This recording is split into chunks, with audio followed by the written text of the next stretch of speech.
inside, and returning to the studio is Jermaine Hodge. He's a U.S. Army veteran serving as a combat medic, former Team USA wrestler and wrestling coach. He's an avid outdoorsman and hunter. Jermaine also holds titles as a world elk calling champion. But above all that, I always enjoy any time I get to spend with Jermaine. This was an incredible conversation. Enjoy the episode. Welcome back. It's been too long.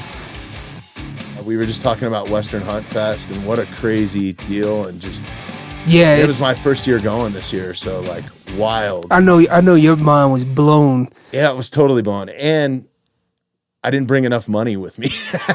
There was so much stuff I was gonna buy, you know.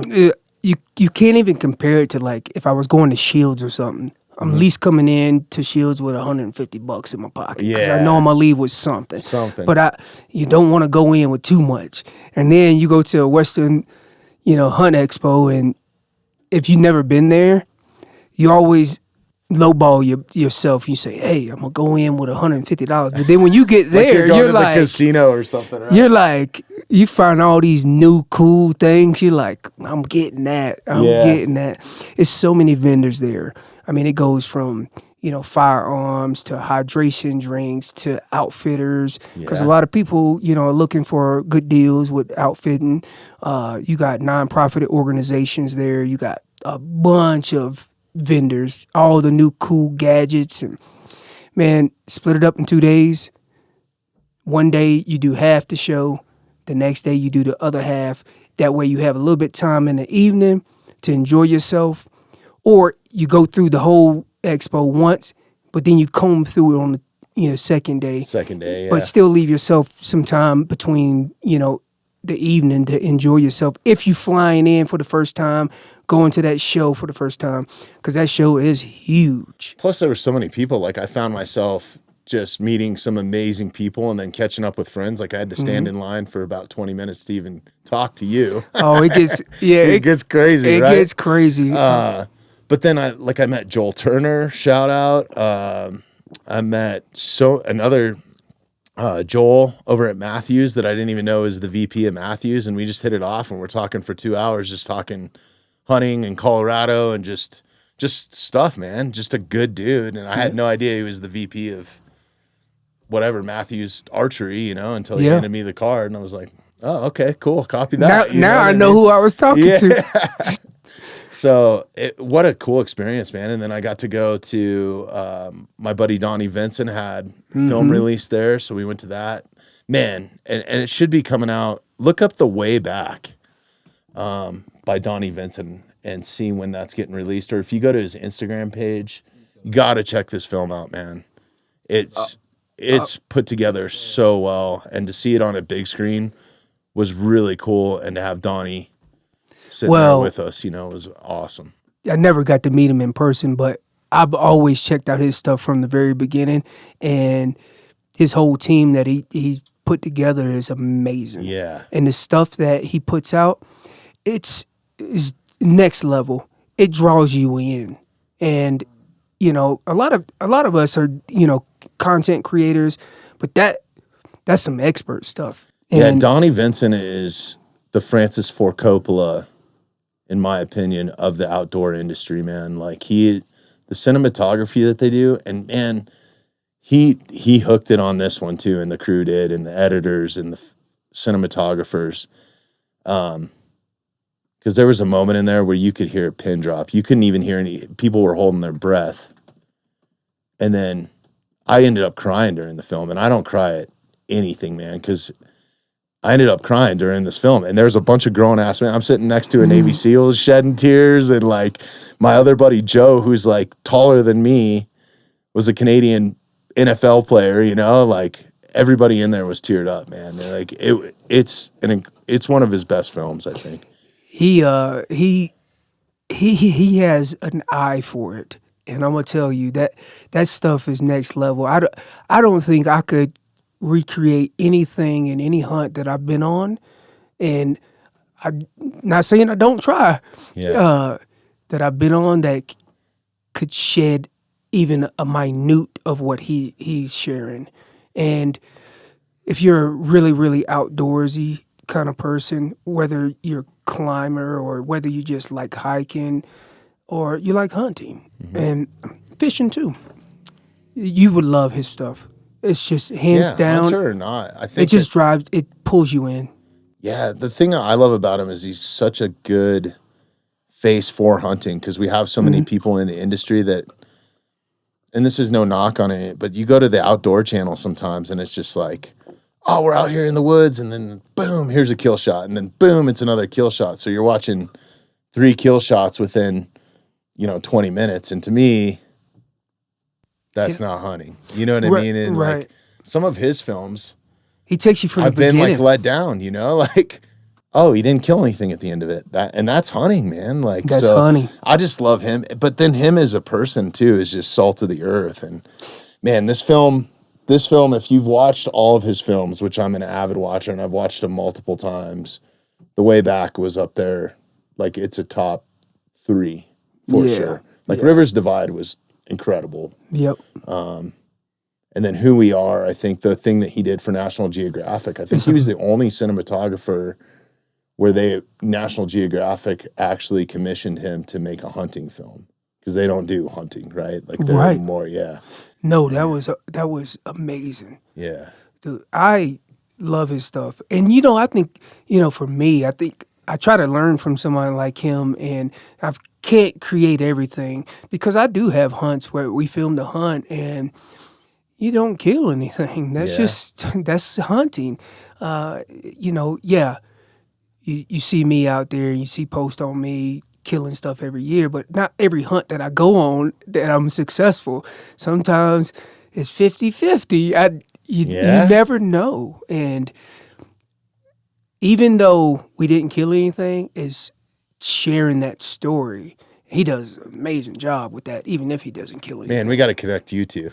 You guys have hit it off, man. He's awesome. He does a bunch of stuff outside of it with military and special operations and all that sort of stuff too. So I'm, he's my kind of guy. Humble guy. Yeah, he's awesome, man. Especially with your background too. You know? So yeah, he's an amazing dude, an amazing filmmaker. I urge you, even if you're not a hunter, to go. And you said they sold out. They sold the theater out. I was really so busy, cool. I couldn't even get to see. Man. I didn't even see half the show. Yeah, I was so busy. Yeah, you're stuck at that booth, man. Yeah. Like, and a celebrity there, man. So it's like, just one of the lot. Yeah, yeah, man. It's so it was at this place. I forget what it was called. It was like Brews and something film. So it was like a kind of like a cult place where they show like cult films. So they had like a full bar set up, and you could order food, and then you went in. The theater was really nice, and it was kind of a private setting.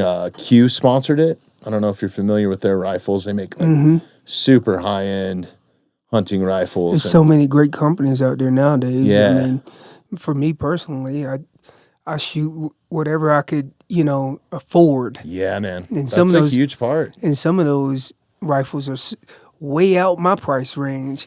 You got to know when to fold them. Be like, I'm going to go and settle with this one. But I bought speaking of rifles, I just bought a Christensen Arms Evoke. Yes. And loaded it up. And I've always wanted to get something a little heavier duty, so I got the 7 PRC. And, man, this gun shoots amazing. Lights out. And I haven't even really dug into it. So I got it all dressed up, took it out shooting a little bit, got it sighted in, kind of got some dope out to about 650 yards, figured that stuff out. And then I was after a big buck this year in a particular unit that I've hunted before. And I'm going to tell you, it's some studs out there. And the night prior to the season, so we got archery tags, Whitetail archery tags. I got a doe tag, which is a B tag for Colorado. You can get a B tag and an A tag. So I got a doe tag, but I already had the rifle tag in my pocket, which is the A tag. And I took my son down there last year, so 2024. Cool. So I was like, I seen what was out there. I'm like, I'm getting this tag next year. So I got that gun for that hunt. And the night prior, my wife calls me and says, hey, babe, the stove ain't kicking on. The engine, because we got a pellet stove, so parts can go bad or whatever. And sure enough, I had bought this, non-brand engine, and it didn't even last that long, and it went out, and she was like, it's not feeding at all. So when she was down there that weekend, so she came back home on Sunday, which is about a 3-hour drive from the house. So she came back, and it was 54 degrees in the house. Yeah. And I'm like, oh, Jesus. I said, so she manually just kept feeding it and got the temperature up into the 60s. And then I said, well, let me know in the morning. So the next morning is Monday. That's when season opened up. And I'm like, I'm killing a big buck. So back of my head, I'm thinking, oh, man, how's the family doing? I call her before. I'm in my spot in the dark, and I call her. And I said, hey, is the stove running? She says, I couldn't get it past 62. I said, you want me to come home? I already knew the answer. Yeah, I knew what she was going to say. I knew what she was going to say. She was going to say, nah, baby, you just go ahead and hunt. That means get your butt home. Yeah. And so then. Don't ask no stupid questions. So I said, nah, man, the heck with this. I said, you're going to shoot the first good buck you see, and you're going to get out of here so you can take care of your family, because family becomes first before anything. Well, definitely before hunting, but hunting's a very close second. Yeah, man, I had to do the same thing this year. I didn't step into the woods one time with my bow this year just because we just had too much going on here at home, and like heavy stuff. We lost a family member, and then, you know, all the stuff that happened here. And I've talked about it ad nauseum, so I don't really want to go down those rabbit holes. Man, I'm sorry to hear that. Up here, but like, we had that school shooting, and that was the week that I was going to kind of go, or it happened the week before I was supposed to go. So it was just like, this was the first time, I think, in probably close to like 20 years where I didn't at least get a few days of archery season. You know? I know, and that stings, man. It's a gaping hole in my heart right now, man. Like, I feel a little bit empty. It's like, but you know what? It's going to make me appreciate this one a lot more. I'm already like, I got the big game, you know, rules and regs in the mail last week or whatever. And I was like, right, I'm going to sit here and read this. Well, I mean, you know, moments like that. Yeah. Moments like that sometimes are brought to you and you don't even know why they're brought to you. And for example, it brings you back to what you really, what you really love it. What's and then, important? Yeah, and then you're like, yeah, family is way more important than I'm going out here and chasing something or chasing a dream, you know. Whatever the case may be, family's always first. But but that time that you soaked brings you back and you're even hungrier. You're like, it's like people that come out west that, you know, maybe from the East Coast, and they come out west to hunt elk and they don't get one. But maybe they heard one. And they got a whole nother year to soak, and it drives them crazy. And then they come back even hungrier, and they try even harder. Yeah. Because hands down, the reason why most people are unsuccessful is they quit. They quit. Yeah. They get out here and they quit. Man, all it takes is one good bull coming in, screaming at you, man. Well, it can change in a minute. That's what addicted me since I was a little kid. It's not killing something. It's not how good the meat tastes. It's not feeding my family. It's none of those things. It's that moment when you have a bull stalking you, wanting to kick your butt. Right. And that velociraptor noise coming at you, man. There's something like prehistoric about it that makes that I get goosebumps. I'm getting the chills like thinking about it now, even. There's something primal about that I think that goes back maybe even in DNA, right? And my heritage going, God, I'm an 11th generation here in Evergreen. Wow. And those guys, there's stories of them and letters that they've written to their buddies. Like, even though we're raising cows, we're eating elk over the beef because we love the elk meat, right? And you go back, it's a primal instinct. Yeah. So I don't know if that's just ingrained. Maybe I'm more like hyper aware of it and more addicted to it because it's built into my genealogy a little bit more. But I think anybody gets that, man. Like sitting in a bowl and having elk fighting each other and they're rutting, and then you get to be a part of it with the calling, and there's something majestic about that, man. not everybody's going to experience it because they caught up in the corporate world or the political stuff that's going on in everyday life. And yeah, we're a part of that. It's going to be a part of that. We need money to survive and to sustain our, way of living, period. But when you talk about hunting, and I would put fishing in there too, because fishing is, especially if you're target fishing, right? If you're target fishing, if you're just fishing to fish, it doesn't really matter. But especially when you're target fishing. Would you consider like fly fishing target That's fishing? That's target fishing. Yeah, that's target fishing. Yeah. Ain't but so many fish like in the stream. Or something. It's because I've been doing a lot of it, and I'm like, this is starting to sound look a lot familiar to elk hunting, but you can't compare the two. Of course, one's talking, one's not, and the game is a whole lot. But what I will say is, it brings like this primal instinct out, and once you feel it, it's almost to me like when I was wrestling, it was I want to win, and it brings that out. And then when you do win, you want more of it because you already knew how hard it was, and it's something about the hardness that brings you back to it. It's like, yeah, let me see if I can fool this elk today. Sometimes you're successful, sometimes you're not. I fail more than I'm successful, but I don't quit, and I keep going because I want to win this game. And not every hunt that I'm going to win this game, but it brings something out in me. And I don't know what it is. I got to contribute a lot of it to my wrestling background, but I have no clue why I'm like hungry to get out there all the time. I think I've talked about this several times, like I'm no professional bow hunter. I'm not Cameron Haynes. A lot of the stuff that I'm hunting is public land. Sometimes I'm lucky, and every 7 years I get a good area where there's not a lot of hunters, right? And I haven't hunted OTC since Colorado changed the law, so I've heard it's gotten a lot better in some of those over-the-counter game units. But man, if I can just have one night that's like a little bit miserable, like a little bit of frosty cold, drizzling rain, feet wet, and elk bugling, and being able to interact with it, that's enough for me to, that's worth my 10 to 12 days or however many days I can take off of work. Well, it's something special about both ends of it, right? You kind of like the suck. You're like, yeah, I embrace it. I mean, military, embrace the suck, right? You embrace that. And then when you go through it enough, you're like, hey man, I'd like this to happen this day. I wish this would happen one of these days that I'm out here grinding it out, and it happens, but it don't happen all the time.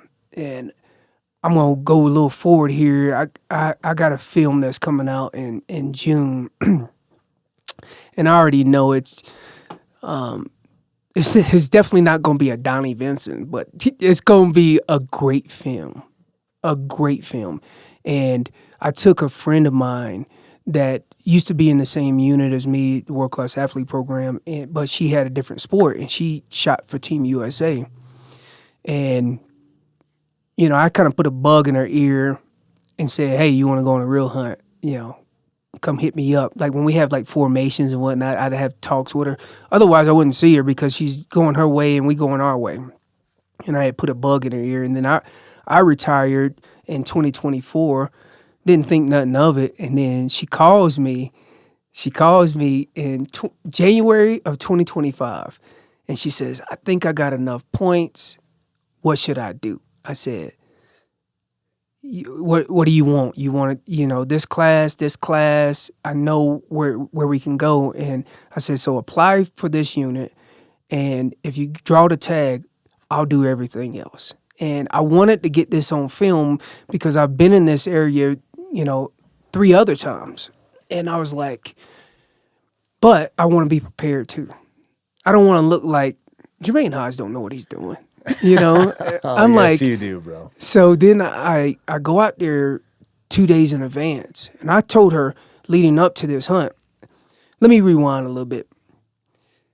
I had to get permission. Now that she drew the tag, I had to get permission from my wife. I'm like, I don't know how this is going to go over because I've never taken out another lady besides my wife or my best, one of my best friends, Pat Latrell's wife. Like, but another lady that... The Pat Latrell? Yeah.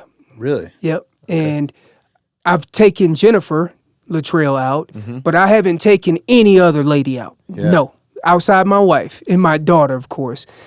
But so then I said, hey, babe, what do you think about, this is a hunt that I want to film, and I know this is going to be a great film. What do you think? She's like, I don't mind.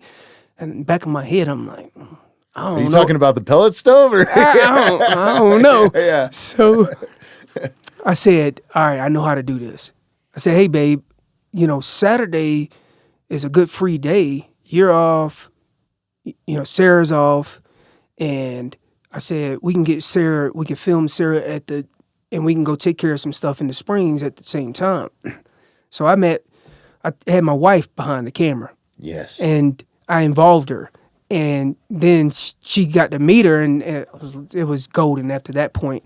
But then the planning really, I already got some of the footage that I needed from the range. Not like I'm vetting her. She shoots for Team USA. Yeah. I don't need so like a long distance, long gun shooter? She could shoot. Yeah. And anyways, at the end, I interviewed her, and I'm trying not to give away some of this film, but y'all got to check the film out. Oh, I definitely will. Hey, and I want to say something too. I've watched a bunch of your films, and is it the Colorado high altitude hunters, like some of your guys' films? Yep, some of them. They're awesome, man. Yeah. It's so cool, man. Like, I vividly remember one, and we might even use it here at the intro, that you sent me the last time that I watched after the fact. And just, like, you had drone footage of the truck coming in. You show a lot more than the actual just hunt. It's like you guys conversing, game planning, and then hiking out at night with the red lamps, like. We're putting a story together. A lot of people don't see that, like, that's what I'm getting at. Like, people need to see the journey. Yeah, and you get that. Yeah, they don't always. They'll go out and they'll get a little bit of footage, and then boom, there's the kill. But you don't see the hard stuff that's dug in deep, and you miss a lot of that stuff. And not all the footage that we get, we try to use, but we try to incorporate some of the grit and grind, and it explains a lot. But I'm gonna tell you, that's awesome. I didn't mean to interrupt you. So let's go back to it. Yeah. This film is gonna be. Have you seen the film I did with Hunt Stand Coach? Yep. I want this film to be, it ain't gonna be identical. It ain't gonna be identical to that, but I want it to be up there on that level, and I think we got it. That's awesome, I think man. we nailed it. Of course, different crew of hunters / editors versus I did with Coach, but I still think it's gonna be up there. And the fact that, when I got that interview with her at the very end of the range time, I asked her, I wanted to know what the heck I was getting into as a friend, because I wasn't a guide. I was just taking her out and we were going to have a good hunt. But at the same time, it was a friend doing, another friend, a favor kind of. But I like doing this with friends, so it was nothing new to me. I went out there 2 days in advance, and when I went out there the first morning, I was doing some scouting. I probably seen 300, 400, 500 head of elk. So, okay. The next day, the day that they were supposed to be coming in, that night they were going to be coming in. So she was going to pick up the camera guy from the airport and then drive into camp. Anyways, that morning I went out, and it was a deep fog over the whole area. So you couldn't see that far in front of you. I sound checked some locations, and then the clouds started lifting up, and then I could see some of these elk, and I said, let me take their temperature and see if they still going nuts. Is this first season rifle? Yeah, that's a great season for calling, man. And I took their temperature, dude, and they just lit up. I had countless amounts of bulls. I had a 360 bull, I had several 330 bulls, and I had a bunch of bulls. So when they get to camp, I didn't even go out that evening. I was just tidying up camp. And what I did is I inverted a enclosed trailer into my hunting trailer, and I could sleep 3 people in that enclosed trailer pretty comfortable. It gets tight with 3 people, but 2 people is perfect. Mm-hmm. So I knew it was only me and my camera guy, 2 males. I'm like, well, I'm going to break out the tent, set the tent up for her, make sure she's good with the wood stove and whatnot. So she's got her own little quarters, set up our quarters here, and we're going to, basically road hunt. And when we get to a certain spot, we're going to dive in and walk 2-3 miles, whatever the case may be. But by the time she got up there, I already had like three different plans. And I was basing it off of what she told me in her interview. And she said, well, 300-inch bull, be nice, but I just want to hear some, bugling bulls. And my wife behind the camera, it'll probably get cut out, but she said, man, that's too easy for him. So it's awesome. Anyways, we get on this hunt, and I said, hey, I found a lot of bulls. I said, what do you want to go after? You want to go after giant? You want to go after mediums, or do you want to go after a lot? And she said, I just want to get into a lot of them. I said, cool. They check the block on where we're going to go. But I said, hey, it's a downfall to this. Getting in there ain't going to be bad, but getting out of there is going to be terrible. Mm-hmm. I said, getting in there, we walking in with red lights, dark. And in this area, I said, it's downfall. When you get down to the bottom, it's downfall everywhere. I said, we got to be careful, but if we get there early, we'll be just fine, set up kind of where I want to be in the morning, because I got 2 different directions that I got to move if we're going to get into them. Long story short, we go into that area. 2:30, we wake up at camp. You don't hear nobody. They still at camp. Yeah. We get to our spot. We take our time, get our stuff taken care of, and then we get in there. When we get in there, we're perched right where I want to be by daylight. Before daylight happened. Before the first crack. Before the daylight. Yeah. We could start seeing, the rays of the sun coming up. And I just piped off with a location bugle. Boom. The whole bottom side just lit up. It was bulls everywhere. I said, all right. Awesome. So I listened to him, and then all of a sudden... This is all on camera, too. This is all on camera. This is cool, man. All of a sudden, one pipes off at the bottom, and the wind is terrible. He sounds like a good bull, but the wind is blowing straight down to him. And after a while, I was like, he smelled us. There's no way he didn't smell us. But I could hear these other bulls circling the mountain, and I had been up there 3 years in a row already, and I knew where they were going to go. Mm-hmm. So I said, hey, we got to cut back and go down, get around and get into this nasty drainage that they're going into.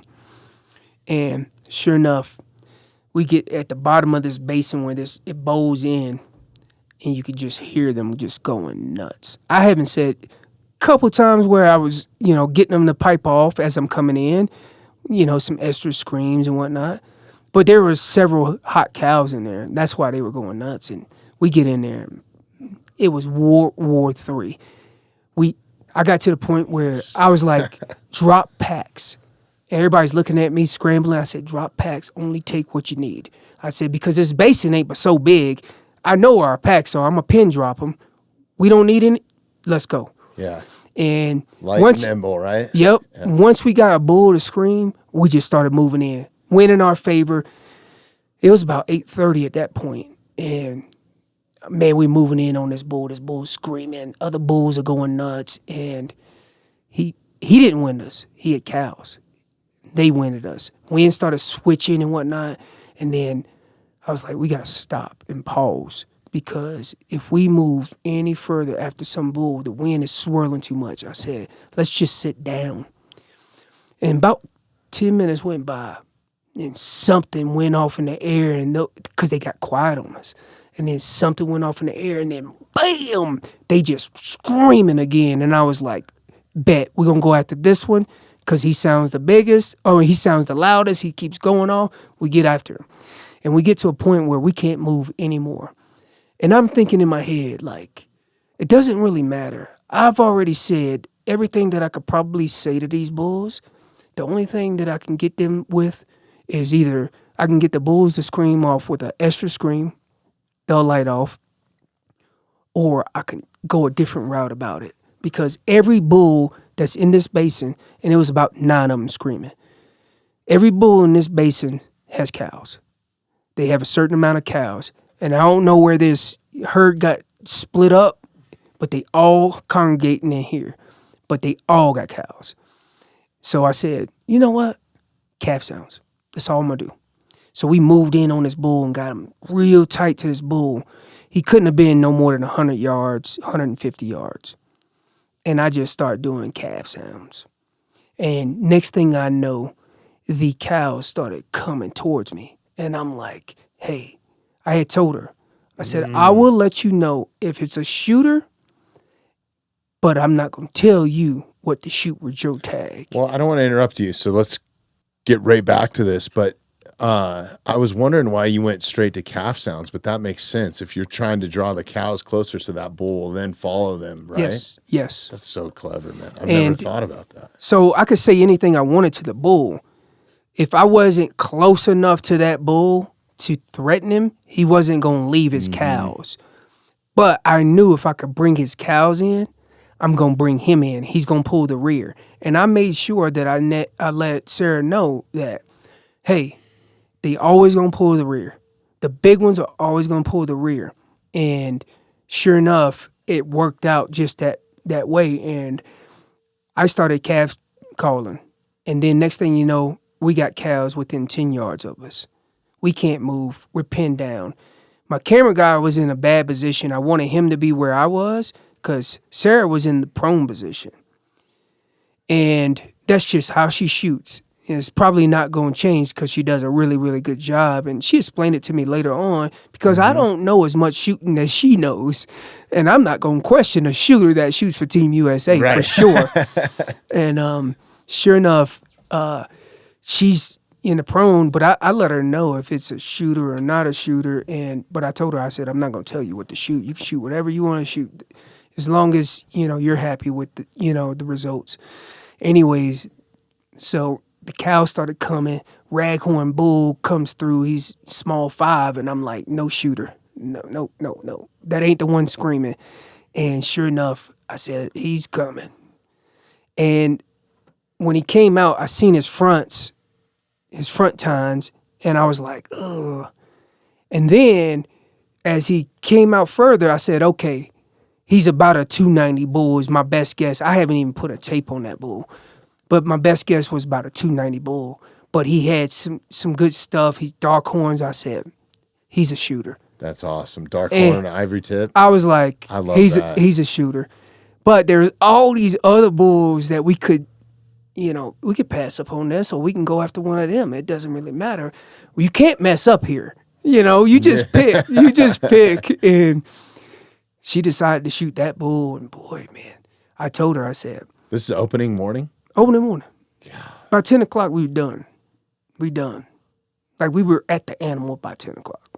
And it was screaming everywhere. So fast forward, we had to get more footage because we didn't have enough footage. So I said, this is what we're going to do.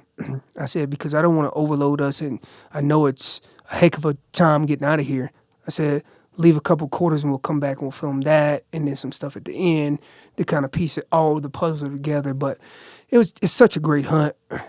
That hunt right there might be I told my wife when I got home, I said top 5. Yeah. Top 5 hunts. And it's something majestic about it, going back to what we were talking about. Because of the elk and their behavior and the animals' behavior, right? And fooling them. And then taking somebody new that's never experienced that? She's killed elk during 4th season, but no bugling elk. Right place, right time. Oh, there's an elk. She's addicted. Oh, man, she's stuck. She's stuck. She had a good time. What's her name? Sarah Beard.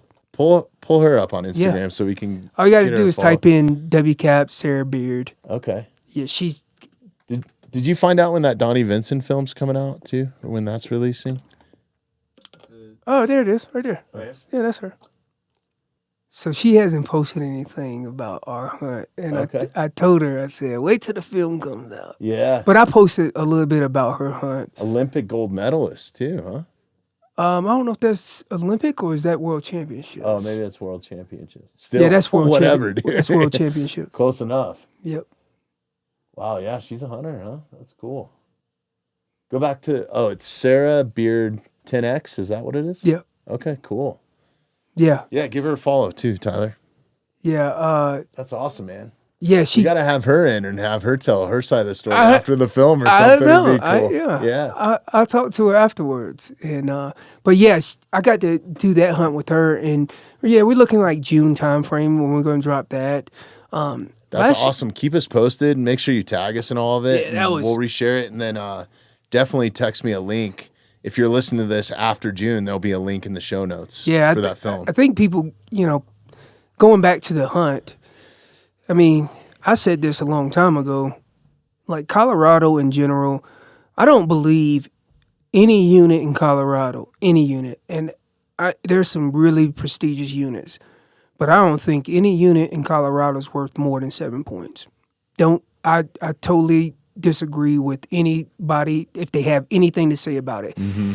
The reason why they have a point structure is management for trophy units, and we understand that, but or the landscape holding so many elk, since there's only so many elk there, they got to limit the tag to a 10 quota in that unit. Well, and a prime example of that is like here where I'm able to hunt mule deer, it's a private land only tag, and I can get 2 buck tags and a doe tag all in the same year. Or all in the same season, right? Because they're trying to not cull deer, but they're trying to manage the population there so they don't run into CWD and like all these other.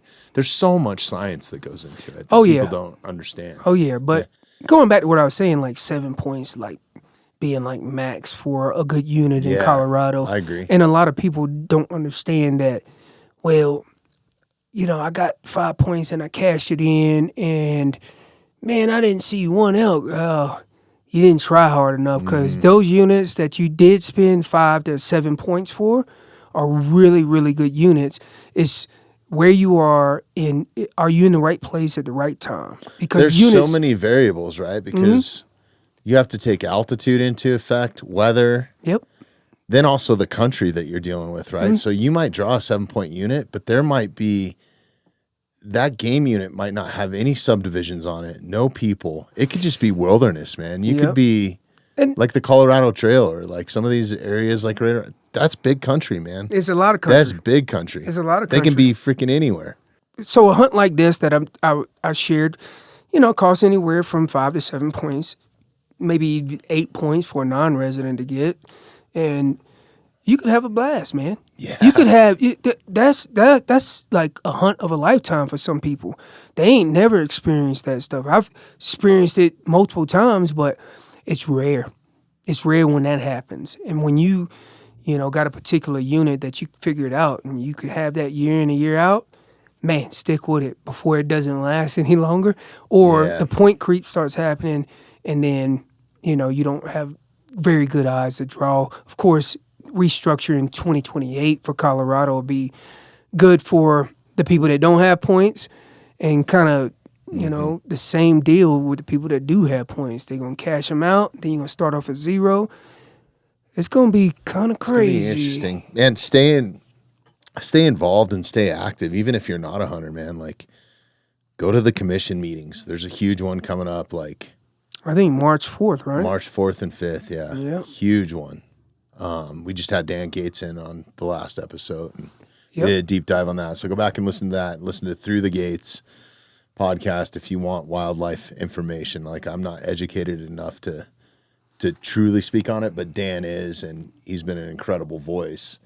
But yeah, they're trying to erode hunting in so many different ways. So if you have any sort of passion towards it, definitely show up if you can. Well, I mean, take the day off for work, at the least you can do, if you can't even show up, is you show support through all the social media platforms, and just Hal's another one. You can call your congressman, you can call your representatives, you can call, there's a bunch of different ways you can get involved. You don't have to physically be there, but so or if you from a different state, just show some love on social media, give them a like, give them a thumbs up, and show a little bit of support on the comments. I was on the phone with Tony Gilbertson, current, professional world champion elk caller. Me and him are great friends, and we were talking about Oregon, something going on in Oregon. He was educating me on, and of course, by all means, it's above my pay grade to really even talk about. But he was telling me and enlightening me on some rule that some dude is getting petitions for to put it on the ballot, and it basically states that you can't hunt, you can't fish, you can't even kill a mouse in your house. Yeah. And I was like, are you kidding me? That's one of the things that's going on at this commission meeting is a baiting deal, right? Yep. You're not allowed to use mouse bait or anything like that. So you have to go, I don't even know if traditional mouse traps are included in that, but I think it's pretty crazy. Was that his Instagram page? This was Tony. Yeah, give him a follow as well.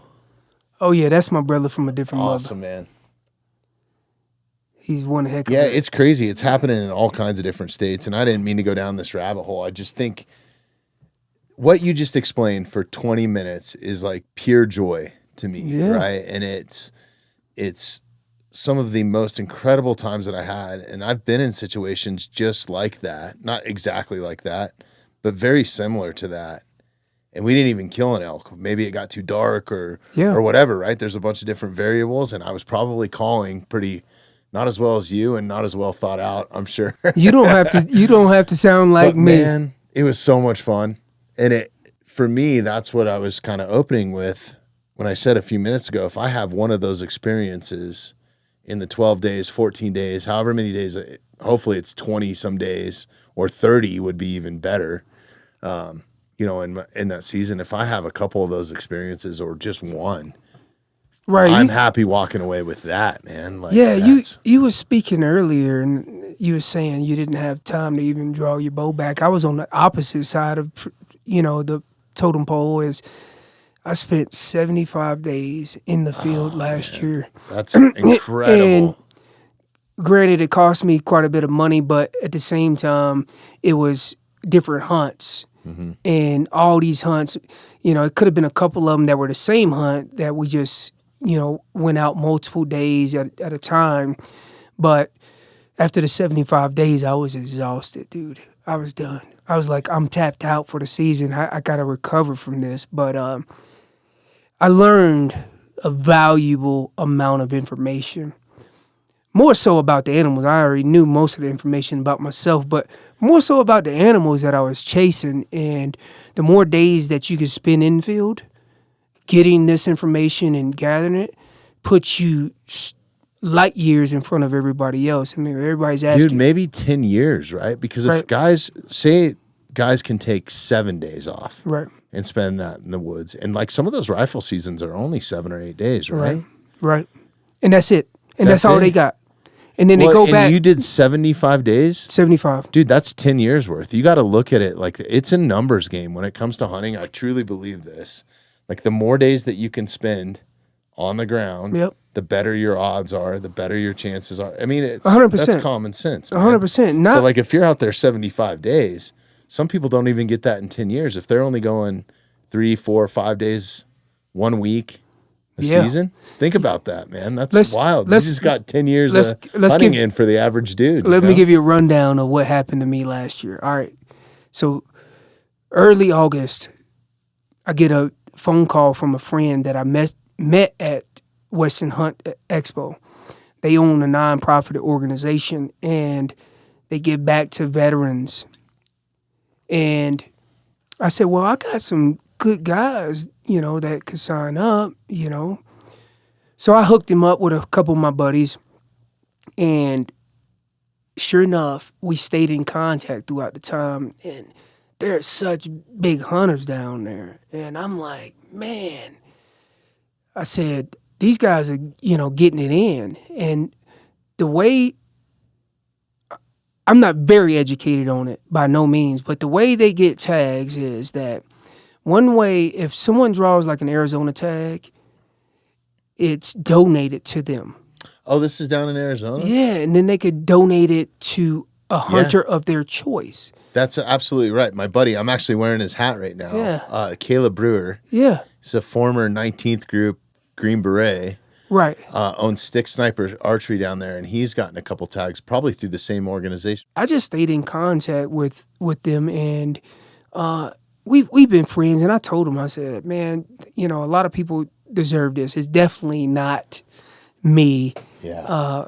And so, anyways, August, he hits me up, and he says, hey, I missed his call. So then he texted me, and then he said, hey, I called him the next morning. I'm getting ready to cut grass. I remember it was early August. And he calls me and says, hey, would you like to come to Arizona and hunt? And I said, is this a question? And how much is it going to cost me? This, that, and this. I'm thinking in my whole head, I'm like, I got a million things, that I need to answer. And I was like, I was just, I don't know what to think. He says, no, just buy your small game license and hunting license, and, we'll take you out. So anyways, I said, okay. I get off the phone with him. I get on there. I buy my small game license. I shoot it up with him. I give him a call back. And he said, good, the tag's yours, man. So he doesn't like to communicate that well. And being from the Army, like we always keep each other in the loop. And it was kind of weird. So I was like, is this hunt really, is this going to happen? You didn't really know what you were showing up to, yeah? I'm planning all this. And I didn't know what I was getting into. And sure enough, man, I just said, okay, these are the dates that I'm going to go. Yeah, you want to take a pause real quick? Yeah. If you're not checking out the Mountainside Podcast on YouTube, you absolutely should be. If you like the content that we create here and you want to help support the podcast, please take a moment, subscribe to us on YouTube, and hit that notification bell. Yep. Feel better? Oh, yeah, way better. Me too. Way me too. I'm glad you called it. So, yeah, we were talking about the nonprofit. What's the name of the nonprofit? Sportsmen for Heroes Foundation. Oh, okay, cool. Yeah, I wonder if that's the same foundation that Caleb and the guys over at Stick Sniper have done a bunch of stuff with. Like, okay. They've taken a bunch of guys through it, and I know that they've gotten a couple tags through it and stuff. And it seems like a really cool organization. It's such a great foundation, and they're taking people out with missing limbs and that normally wouldn't do a hunt like that. And they take them out and they share that experience with them. And these are all donated tags. So in August, they gave me a call and they said, hey, we need, someone like you to be on this hunt. And it's a little bit different unit. It could be difficult. So I was just ecstatic to even have the opportunity and was thinking, man, I guess they wouldn't have called me if, they didn't want me to have a tag like this or something. I just was blown away. It's funny? My buddy Caleb, you'll have to go back and listen to his episodes. We actually went last year through SABO Broadheads, is a sponsor of ours now, which actually I got a pack here for you too. Nice. That I was going to give you. These things are awesome. Give them a shot, man. Jeez. I don't shoot very many mechanicals, but that's a really cool mechanical in it. But anyways, they funded us going down to Stick Sniper Archery, which is Caleb Brewer's a buddy of mine. And their archery shop is the best pro shop I've ever walked into. And Jonathan and Caleb and Darren and just the whole staff down there are just solid human beings. And we had such a good time. And Caleb, I believe, I don't know if it was from this organization, but he got one of the donated tags for a bull. Really? And he's like, I almost didn't take it because I felt guilty, like, taking it. And I was worried what people were going to say and think. And, like, he's just a guy that tries to do all this stuff on his own. But I found with all my friends, whether they're from the Navy or Army or Marine, you guys are all humble like that. Like, man, why do I deserve this? Yeah. Because it's like... So don't feel that way. I know, and it's still kind of at an awe, right? Yeah. So I get down there and I let them know I'm going down there. I'm leaving now, kind of thing. Get down there and man, such a great group of guys. And So essentially, Jermaine Hodge, who takes friends out all the time and is successful, is getting taken out by other friends. And I was like, I got my calls, but I don't know, what to expect on this one. I sat back, and we went on. I think it was day 3. Leading up to this, we didn't find many bulls. We found a couple bulls here and there that would answer and whatnot. And they were on a drought year, so the bulls weren't really crazy and fired up.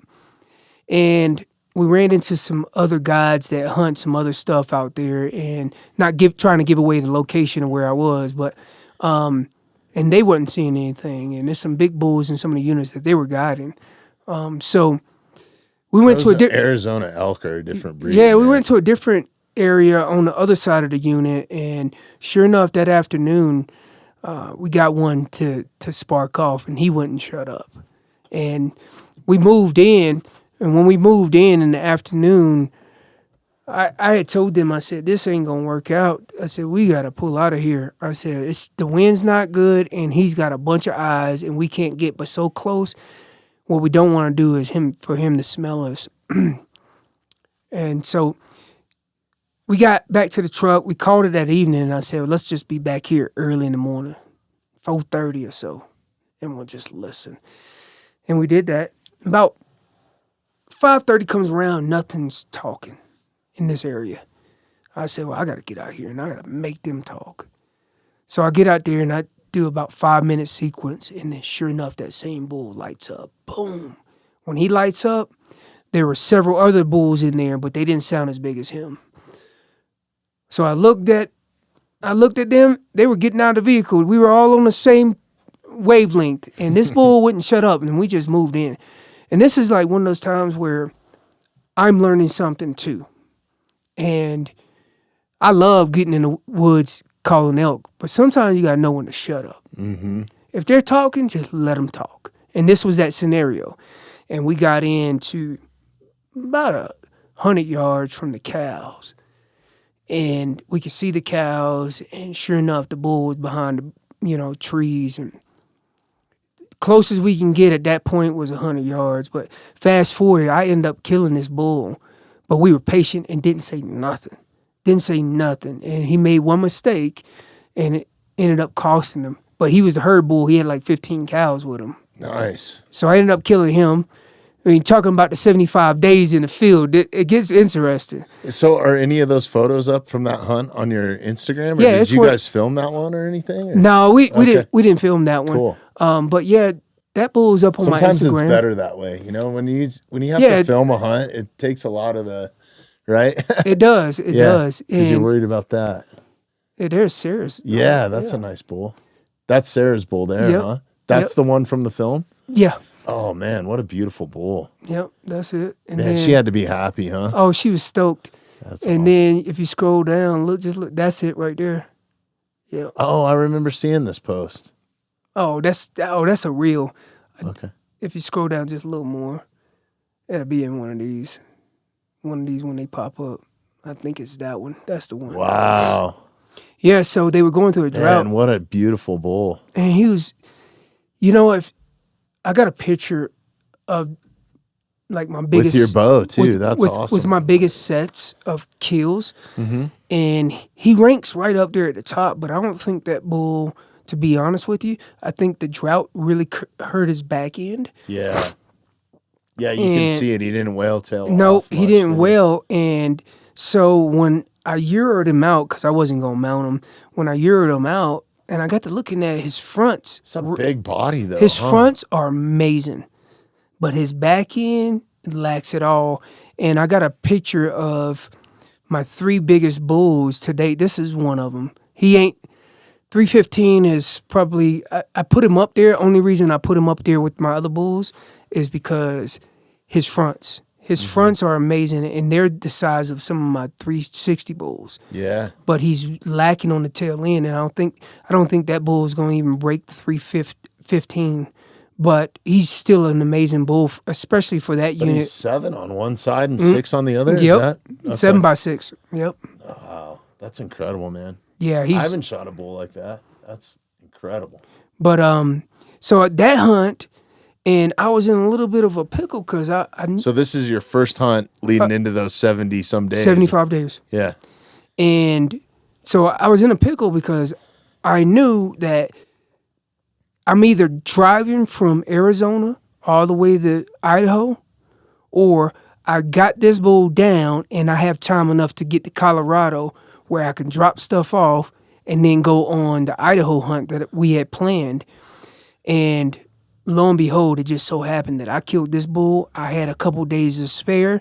I dropped meat off at the butcher house, and one day turn around, by the time I got my meat and came home, the next day I was leaving Colorado, jumping in the truck with my other buddies.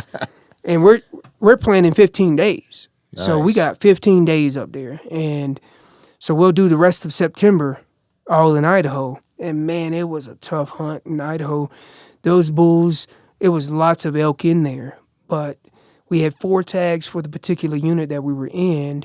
And I'm going to tell you right now, we killed 1 bull out of 4 tags, but we got into elk every day. They just were not talking like they normally talk. Mm-hmm. And you really had to really fish it up where you get them to talk. And that's that Arizona bull right there on the end. Both of these bulls are big bulls. I'm just showing them pictures right now of that bull compared to I love those Euro mounts too. That's the only thing I do. Yeah. Man, that's beautiful. Can I show this to the camera? Yeah, absolutely. Right. You'll have to send this to me too. Yeah, and we'll overlay it. Yeah, I'll send it to you. But that bull to the far right, he's a 7x6, and that's the bull we were just talking about from Arizona. He has the fronts that these 360 bulls have, but he doesn't have the back end. So if he had a good rainy season, I think he'd rival some of these other bulls. When Arizona was in a drought last year, man, they're going to be in it again probably this year, right? We were talking about that before we hit record. Yeah, no doubt about it. We're going to be in. I mean, Colorado's bad. Imagine these other states that aren't getting the snow that we usually get this time of year. And I know for us, we've only had two snowstorms, and the snowstorms that came through, they were gone the next day. You wake up, it's snow on the ground. By the time you went to bed that evening, it was all melted. Yeah, so, it's been freakishly weird. Like, this is the first time that I can ever remember, and I wonder if it's in history. Like, normally they open up the lake up here to ice skating. I don't know if you came down 70 or if you came in. 470, I think I drove in, and then I cut off. Yeah, by Red Rocks. Uh-huh. Yeah, so you didn't go by it, but just less than a half a mile from here, they open up that lake, and it's like 7 full-size hockey rinks and a huge public area to screw around skate, like open skate. Then they have a kids zone. They didn't even get to open this year, man. Ice too thin. Yeah. There's a lot of lakes that I'm targeting right now, thinking about going up because the ice is off those lakes. Yeah. Those high mountain lakes, when I'm fishing up in those lakes, some of the water is come off those already. So it's crazy. I was out by Cheeseman. We were out there just doing some shooting, me and my son, and no bueno. No water or no ice at all. And normally that lake's frozen over. But there wasn't a piece of ice on there. The downfall about that is it's a couple downfalls. Yeah. And we were just talking about that. Is usually these lakes rely on the snowpack and the melt off, and it's not going to be like that this year.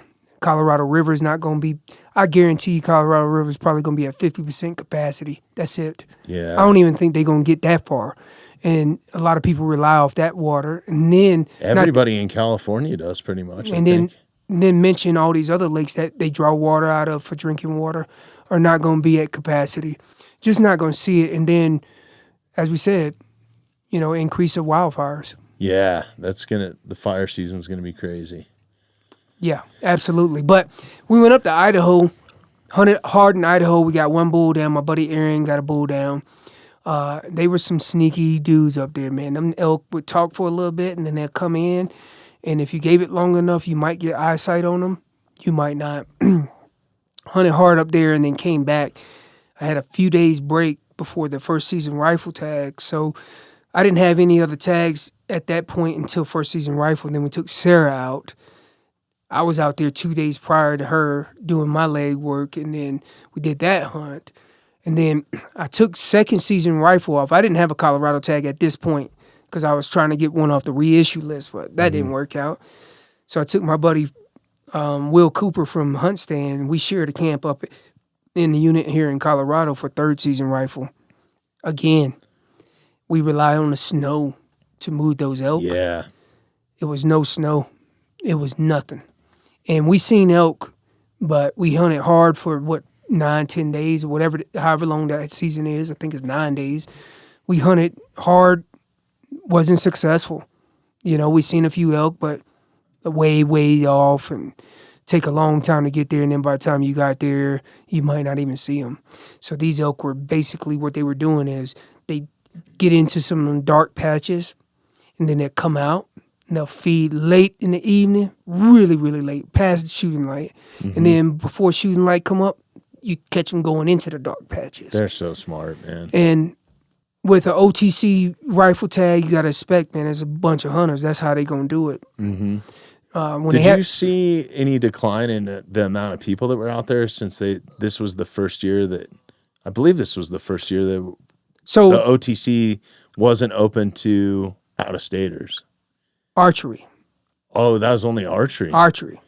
Really? What it did is, my opinion, is it pushed people that usually get the archery tags over to rifle. I thought it was to rifle. Yeah, I didn't realize that. Okay. Yeah, so OTC archery was first, and then it pushed people over to rifle. I seen an increase in people that are out there with rifles now versus, you had a mixed bag of all of them. So what we seen so many people this year. It was crazy. But the snow actually, it wasn't no snow, so that was going to bring more people in. Yeah. When the snow goes on, people get a little worried. Give up.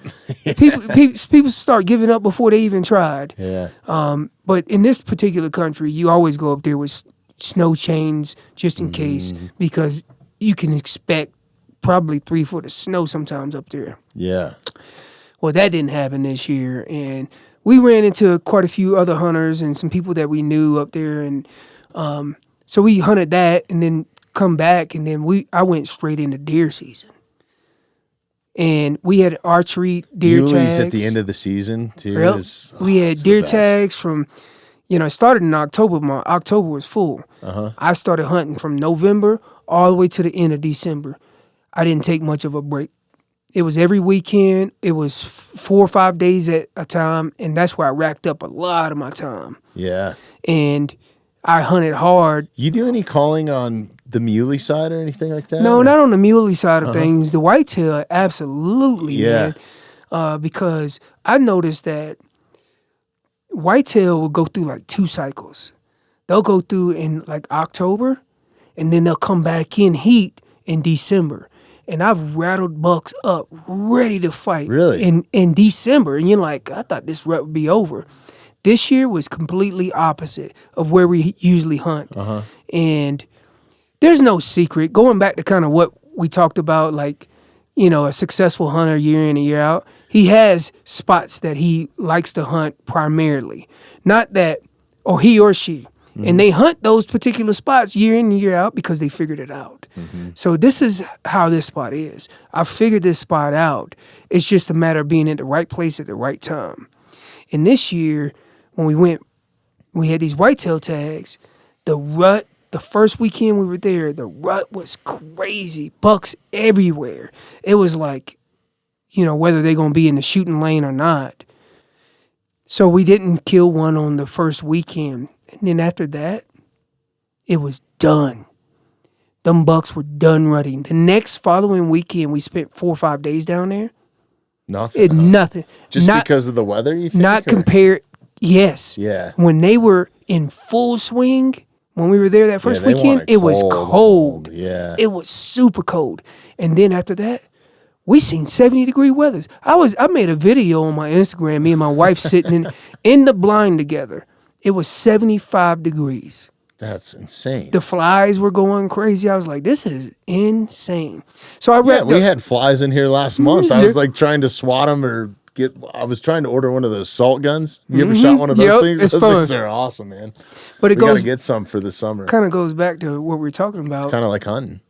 Yes, where this snowpack, I mean, it's going to involve a lot of different things. It's going to incorporate, antler growth is not probably going to be the same. They'll still find a way. They'll find vegetation that feeds, fills them up and is giving them the nutrients that they need, but they're not going to get it all.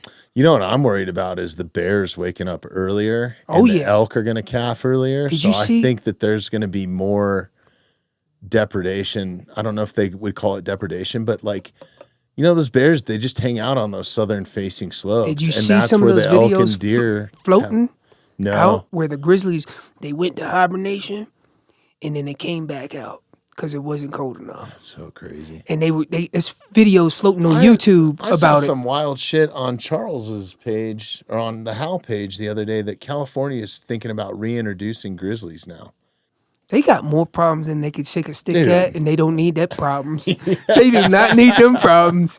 They're not going to manage them. You know what I mean? It's like, what? Can you imagine people going to Lake Tahoe and getting eaten by grizzlies? Oh, no. Hanging out at the lake? Well, people that have done this for tradition year in and year out, now you got to modify how you do.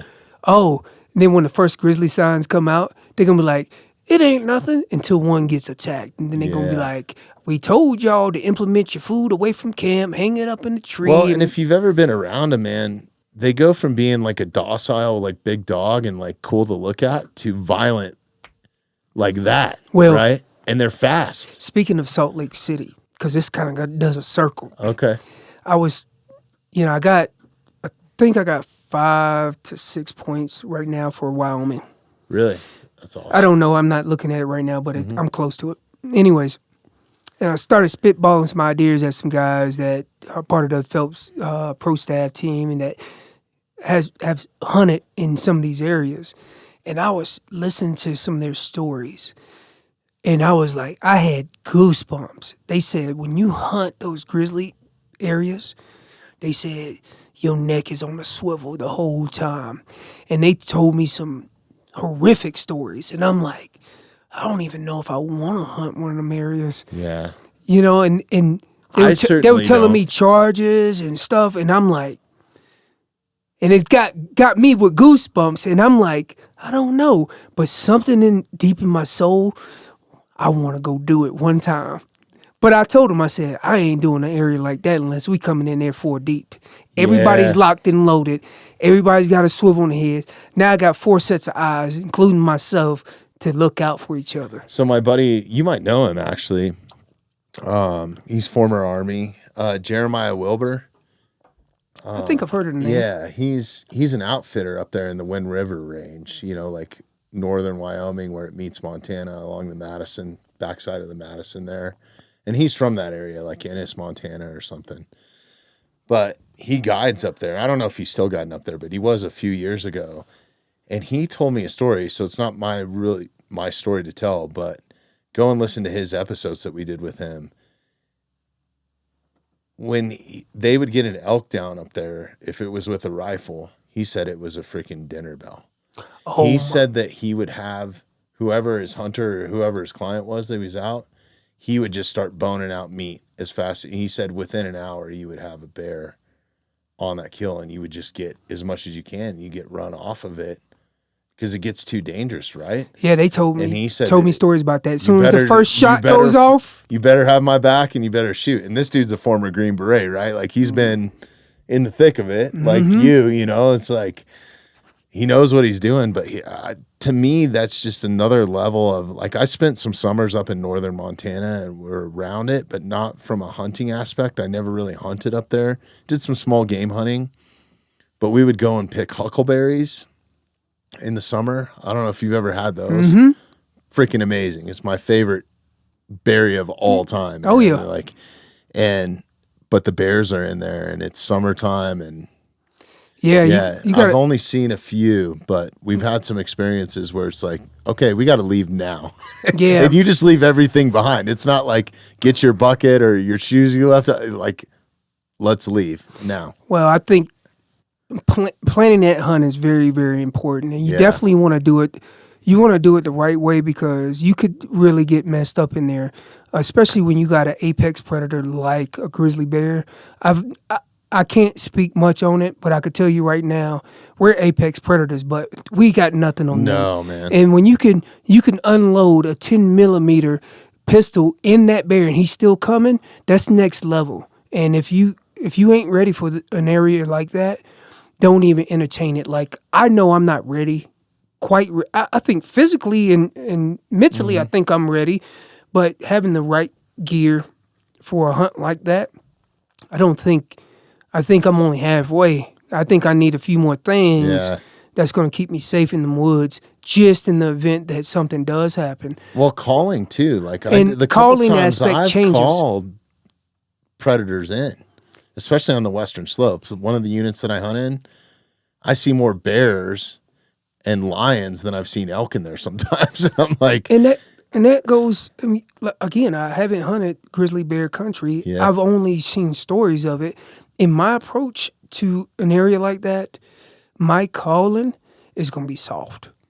Soft calls. probably not calf calls either, right? Soft calls. Yeah. They're going to be soft. They're going to be low because as soon as you throw off a location bugle, you just ran off a dinner bell. Yeah. But I've also seen, videos where, on a hillside, there's elk on the hillside, and then 250, 300 yards away, there's a grizzly bear.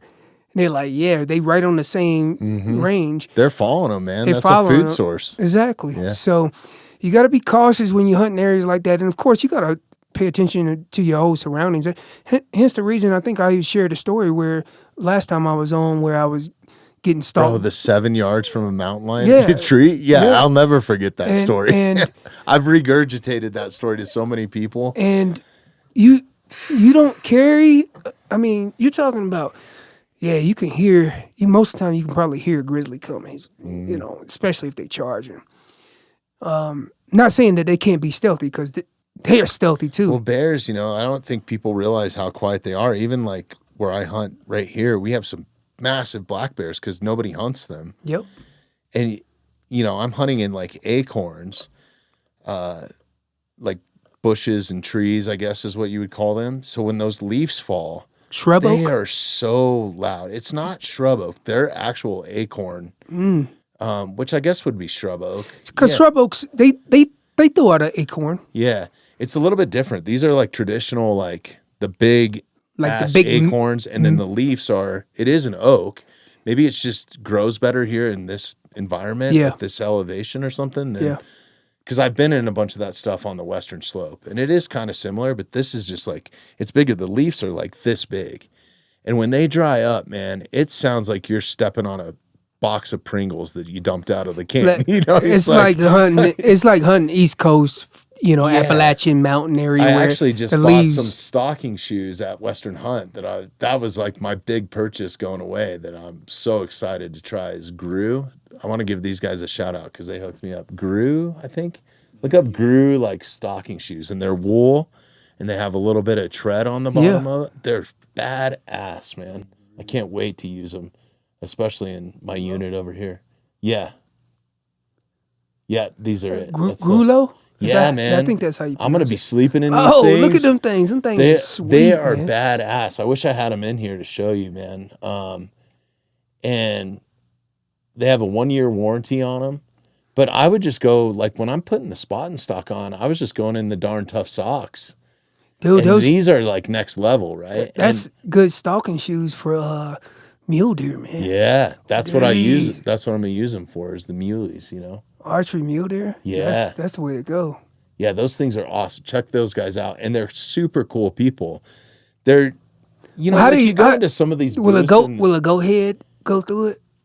That's all. I don't know, man. They're pretty tough. Yeah. They're pretty tough. Because in some of that territory that I like to hunt, you get a lot of them goat heads. Okay. And I think they come off of, don't quote me on this, because we get a lot of sagebrush out there and tumbleweeds. I think that part of that tumbleweed family where they got them little seeds that stick into your feet. Oh, yeah. My dogs always bring them in. They got They're like a sandbur. Like a sandbur, yeah. And it digs in, and that's how, these seeds and they're get almost like barbed, They too. barbed. So you can't just like pull them out. Oh, no. They got straight straight shanks in them, but like a dog will carry it for a while. Yeah. He'll limp. You'll see deer, too, where they'll step on them, and they'll limp if it gets in between. Yeah, I don't know if this... and this is wool, too. You know how sticky, like, wool I know. is. That's the only concern. But it's better than your socks. Oh, I know. 100%. Yeah. Because just as much as I do, you get up in these, mountains, you have cactus throughout this mountain. Yeah. It depends on where you're at. Some of that cactus could be nasty, too. Oh, yeah. Yeah. You got to watch where you step. Pull those back up, Ty, so I can give them a shot. How do you pronounce that? Gulo. Yeah, those are freaking awesome, man. And the coolest part about that was those guys were so cool. You walk into some of these booths and there's like some egos. Oh, yeah. You know what I'm talking about. Yeah. Especially. But these guys, it was like a son and the grandpa that I met first, and then the dad and the uncle, and that's all of them. They like cut them out at their house. They sew them. One of them cuts them out. The other one sews them. So it's just good guys. Good, and they're killers too. Like look at some of these mule deer they're killing. God, these are some. Give these guys a follow. These are some big bucks that they're killing. Yeah. Scroll back up real quick. Yeah, these.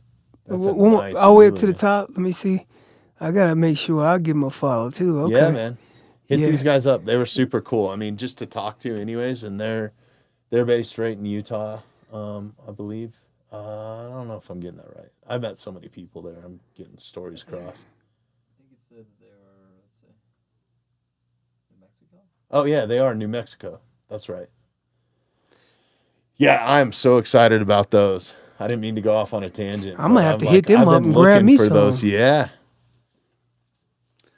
Yeah. There's nothing, I love elk hunting and calling, but putting the stock on muleys is so much fun, man. This year, you want to talk about getting native. That's when I feel like this year I hope and cross my fingers that I do get this tag.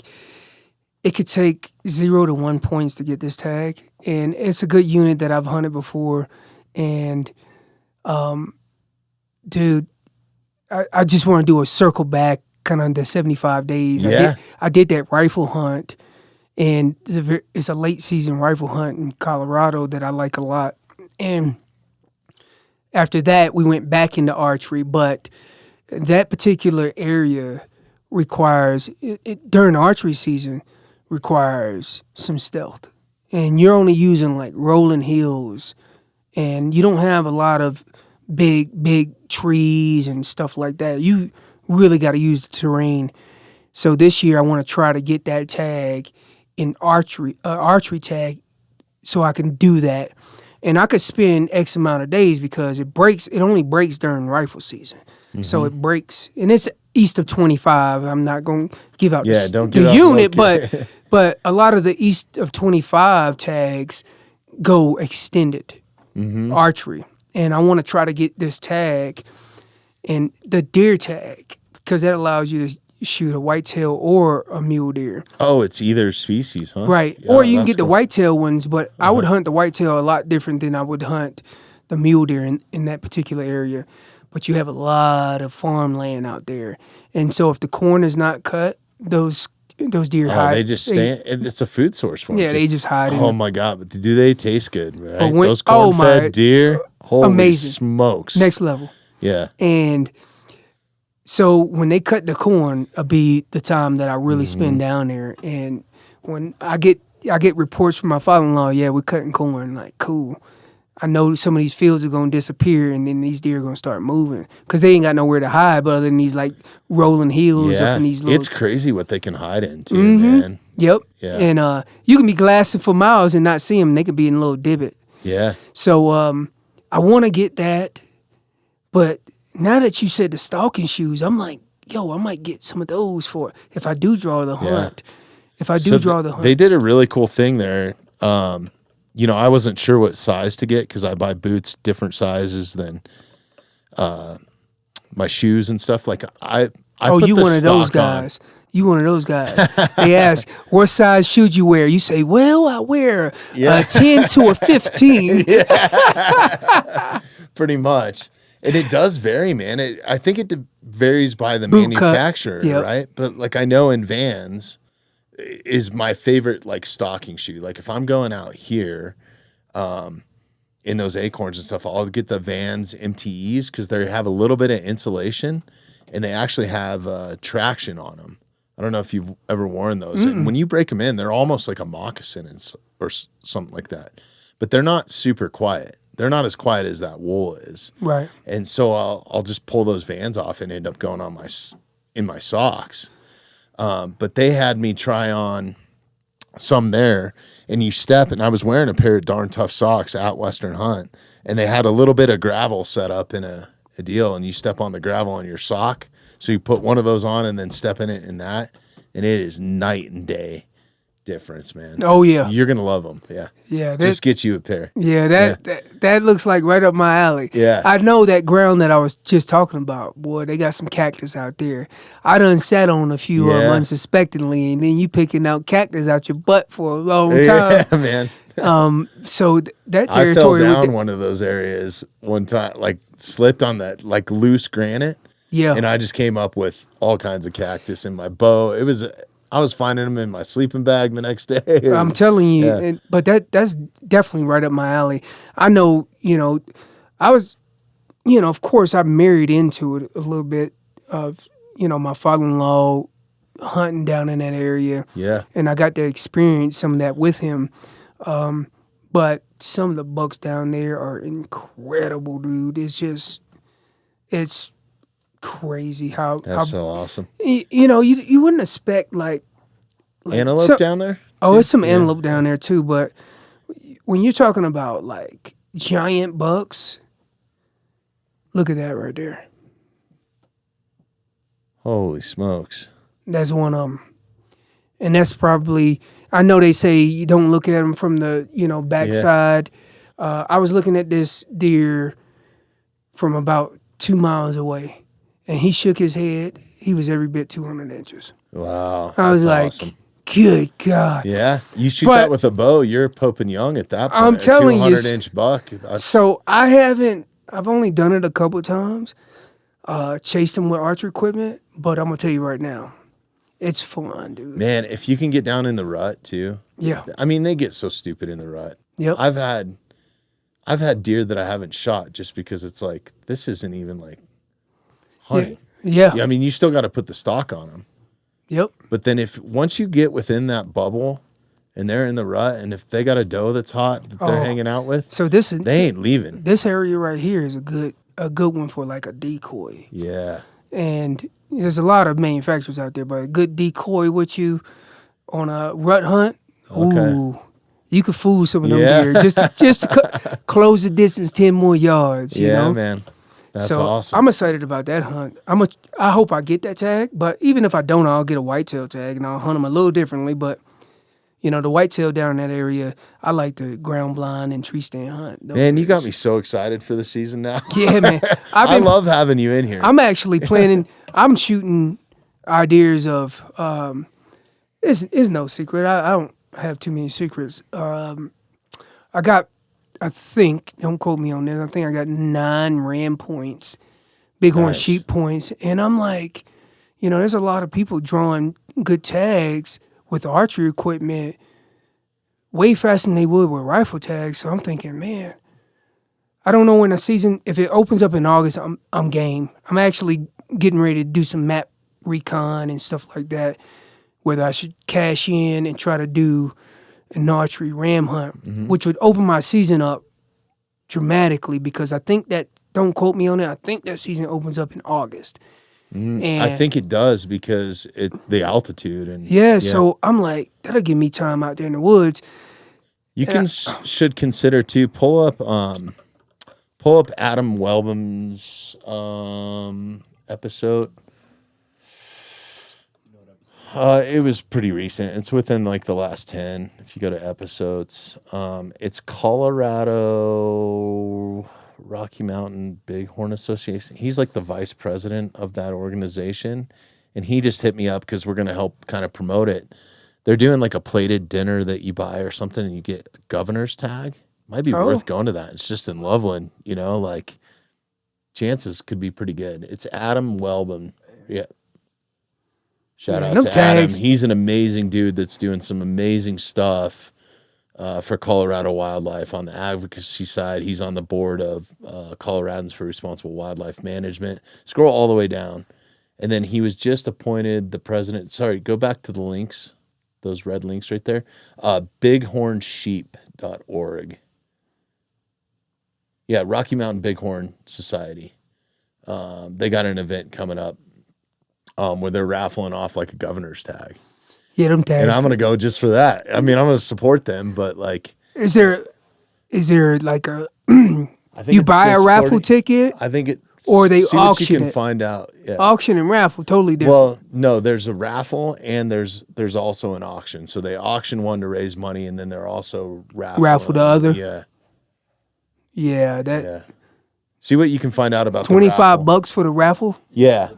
Oh wow. They're giving away all kinds of stuff. Cool organization too that does a lot for conservation, and Adam being part of it is a big deal too. So. When is that? I want to say it's in April. He sent me the dates. See if you can find that too. 5 weeks, 5 days. So. Yeah. So next month. Yeah. Yeah. Heck yeah, man. And hang out with some cool people, right? I'm sure there's going to be some cool people there. Absolutely. Yeah. Yeah. No, I'm kicking around that idea of just get a good unit and I haven't done it yet. Yeah. I've hunted all that down in New Mexico. And I still try to get back deer because that hunt is amazing. Is it? Oh, it's so rad. It's just different country, and usually when I tell people you're gonna go do that, you better do that with a rifle. But we've done it with archery equipment too. My good friend up in Denver area, he drew one, and it was an amazing hunt.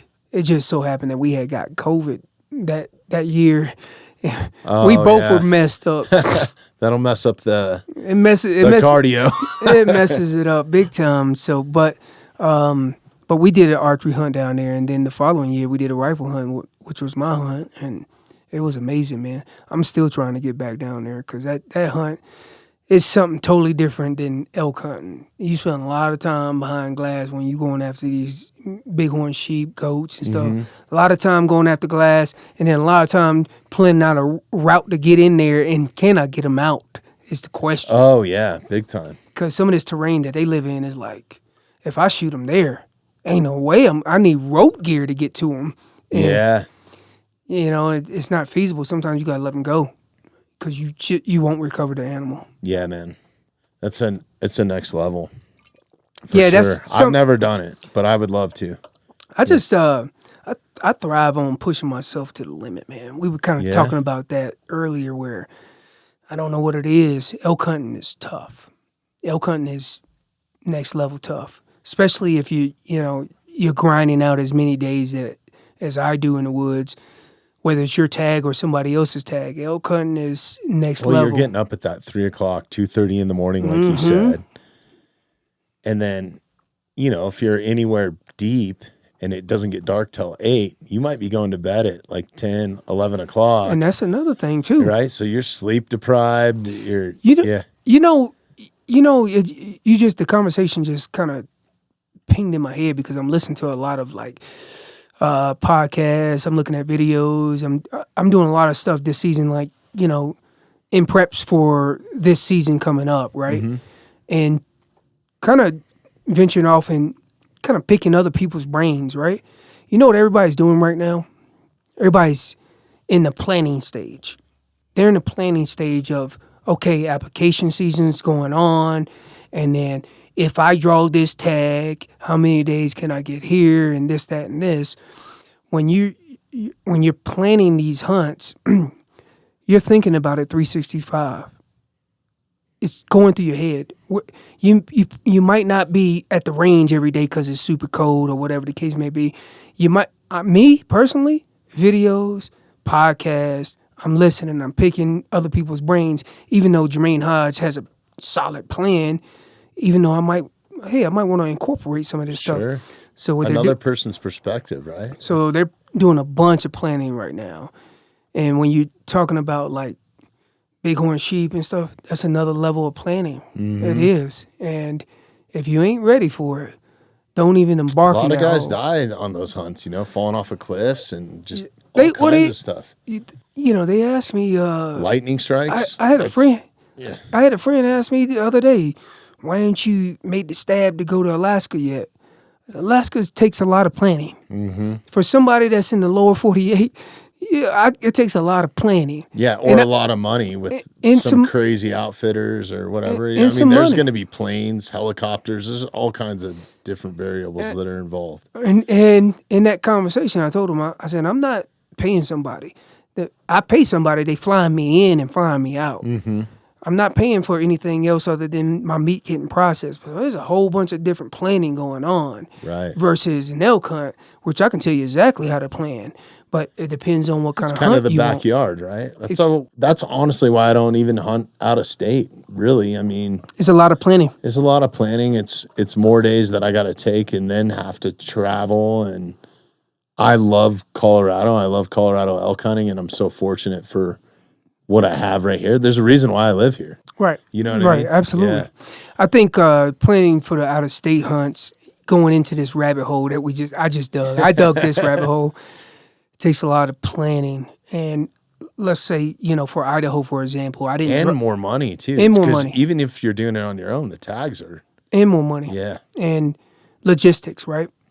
And I was already planning to go to Idaho. We already have a deer tag. Me and my buddy have a deer tag for Idaho. Nice. But we put in for the second draw, or the elk, because we didn't draw the elk on the first draw.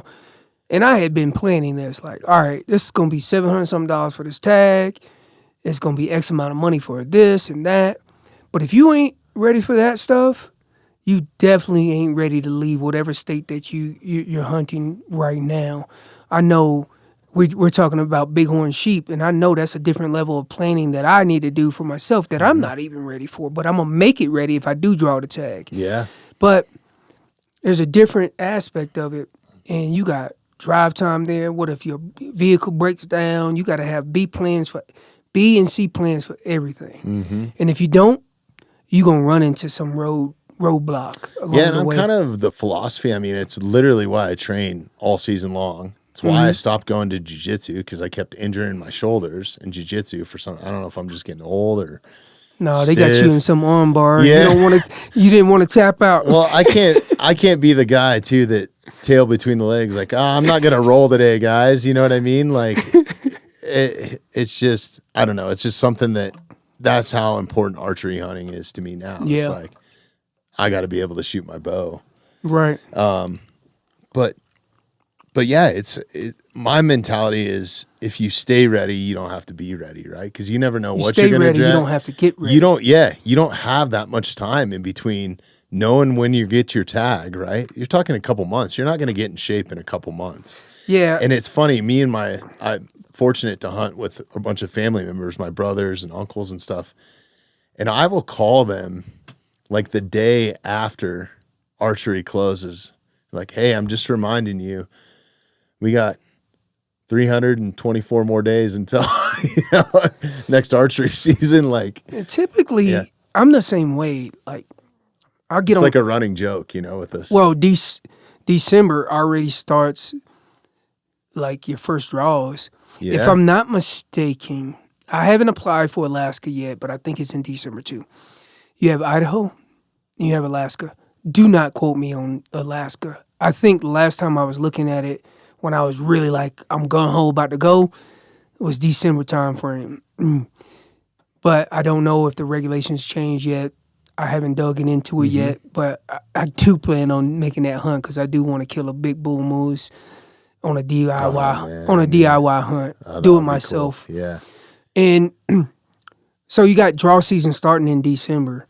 So you think about it, I was still hunting in December, but I'm also planning too for the next hunts. So people that don't understand the West, man, open your eyes up. They have apps out there. Go Hunt is one of them. They have apps out there that'll help you and cut down the learning curve. But there's also people that, that will do the hard work for you, and you pay them a small fee, and they'll put you in for points. They got all your information. They do it every year for you. That's a great planner. That is like, hands down, when I started, hunting elk in 2006, like, I didn't know nothing about that. And then 2010, I started hearing more about, planners. And there's a lot of them out there right now.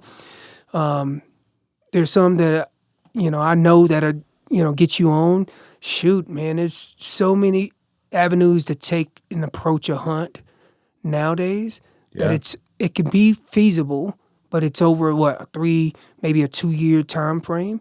You're like, I'm planning this hunt out this time frame, and it only costs me this much of a fee. It's a chess game, man. But if you want to do it yourself, you're doing everything. Mm-hmm. And when you do everything yourself, it's a little bit more rewarding at the very, very back end, whether you kill something or you don't kill something. And then a lot of these areas, you're getting a small game license / fishing license, so you'll be able to fish and stuff like that. So it's so many ways, to approach a out west hunt. Yeah. And it depends on the species too, right? And depends on the species. So going to elk, because that's what you're most known for, right? Because of the world titles and stuff in the calling. And I think like kind of picking your tools, like guys go about it with different approaches and everybody's got a different method. But for me, I think there's 3 really, really big tools that you can have going on a Western elk hunt, especially here in Colorado. And I can only speak on Colorado. And I would say, well, there's a ton of different variables, but make sure that you're shooting, if you're archery, rifle, whatever, is on par, right? Like that you're not going to botch a shot or injure an animal. Like that is the most important thing to me. But also in that tool chest is calling is a big part of it. Do you, and I know it is for you, this is a biased question, but do you teach people online? Do you have an online course, or do you do private lessons? Like what? I'm kind of glad you asked me this question, because I retired in 2024, and congratulations on that. Well, thank you, man. Thank you. Cool.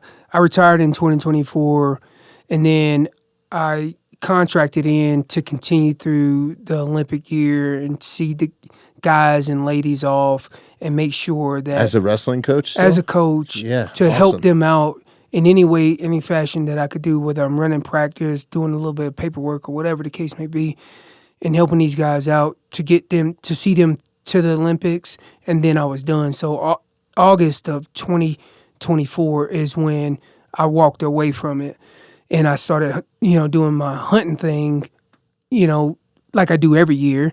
Mm-hmm. But now I'm retired and I don't have to answer to anybody. Yeah. Other than my wife. I gotta answer to her. Plus, wrestling and hunting seasons conflict a little bit. Yes, it does. Yeah. Yes, it does. And so after that, season was over in 2024, and I was bored, and I said, man, I'm gonna go get a job. I tried that, and it just didn't work out. I'm like, it's something about structure. And when the company or the companies that you might work for don't have it, it makes it hard for you to continue doing it. Mm-hmm. You gotta love doing what you do. Otherwise, that's why I work for it's myself. It's a 9 to 5, and you're like, podcast. Yeah. And you're like, I gotta walk away from it. So I said, the heck with that. I'm just going to hunt. 2025 comes around. 75 days in the field. Let's go. Last year. I said, let's go. Ain't nothing going to hold me back but money. And I wasn't going to let money hold me back, so I was saving the whole time leading up to it. And a lot of people ask me, how in the world can you afford it? I really can't. I budget for my hunts. I don't budget for anything else other than my bills, but I budget for my hunts. So when I see, hey, you only got, $1,500 this month to save, you got to really nail down. For me, I pay all the bills at my house, so I really have to nail down what I got, especially after retirement, pay changes and everything. So I started nailing it down. And then I said, I'm going to save this money, for this hunt. I'm gonna save this money, and I budget those, and it helped me out. Kind of going back now, I'm just chasing the next venture that I can go on, and I know a lot of people ain't even at that shoes. They just trying to make it out here to elk hunt. But for me, I think I'm looking for the next one. Yeah. That's why we kind of started talking about like the Bighorn sheep tag. Like, I'm not even ready for that. I'm be honest. There's so much that you can do right within the state. That's amazing. I'm not even ready for that. But yeah. It kind of goes all the way back to what we were talking about. It's a big circle. All these rabbit holes lead down the same circle. Well, different rabbit holes, but the same big circle is the ability to be able to hike these mountains, the ability to be able to call these elk. And I explain this stuff all the time when I'm in my seminars. It's an EKG, and your rhythms have to be in check. So being able to shoot at long distance is a must. It's not, I'm only comfortable at 30 yards. That's why I think you'll like these SABOs. You better extend that. Yeah. You better extend that 30 to 60. Mm-hmm. And if you got 60, you better extend 60 to 100.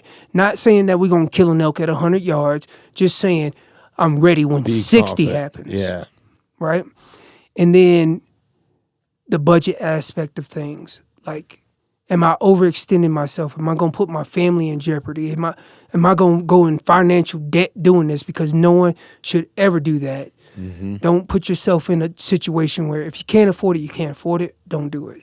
But if you can afford it, it's going to be one heck of a time. Yeah. But make sure the other lines in your EKG are on the same rhythm.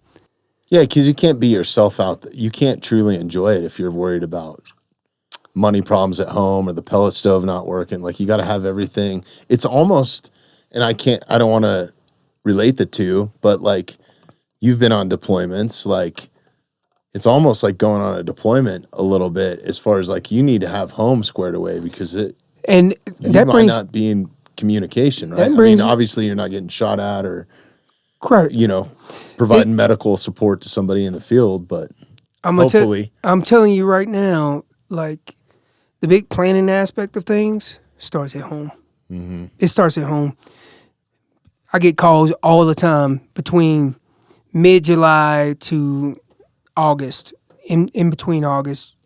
August is the big month where you call me and you probably going to get, I'm not going to answer, or I answer and I'm working. Mm-hmm. And I'm working stuff around the house, getting stuff so that my wife knows that all she got to do is A and B. Mm-hmm. I got the rest. And in between the A and B, I'm filling in the gaps. Don't worry about it. Because the last thing you want them to do is suffer because you usually take care of this stuff. But you're not home and she don't know how to take care of it. Or he don't know how to take care of it. Either way, you got to start that planning at home. That was like, Sarah's hunt. Okay, me and Sarah started this. Now she got the tag. Now I got to make sure it's cool with the wife. Yeah. And how we going to do this hunt logistically, being a female and a male, and then I got a camera guy that's a male. All right, how we going to work this out? And that's just me planning ahead of time so that the hunt goes as smooth as possible. Not everything's going to go right. We already know that. Mm-hmm. I plan for that too. But at the worst case scenario, my truck breaks down. Well, I got AAA, and AAA going to take me 250 miles in one direction to drop my truck off. I know that.